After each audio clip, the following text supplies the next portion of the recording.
আসসালামু আলাইকুম মামু। ওয়ালাইকুম আসসালাম। কি অবস্থা বাবু, ভালো আছো? ভালো আছেন মামু, ভালো আছেন? হ্যাঁ আছি তো। তো কি অবস্থা দোকানপাট? এই তো আলহামদুলিল্লাহ, তোমাদের দোয়ায় আল্লাহর রহমতে ভালো আর তো চলতেছে। মামু দুটো ডিমের লাগে আছে। হ্যাঁ আছে তো ডিম মামা। আচ্ছা তো লই হ্যাঁ। এই ডিম দুইটার দাম কত মামা?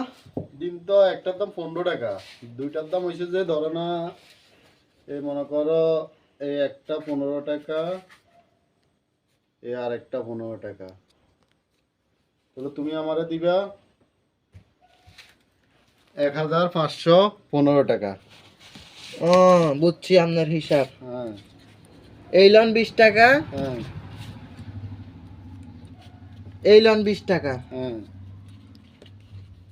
এই মাইনাস আপনি আমার দিবেন 515 টাকা।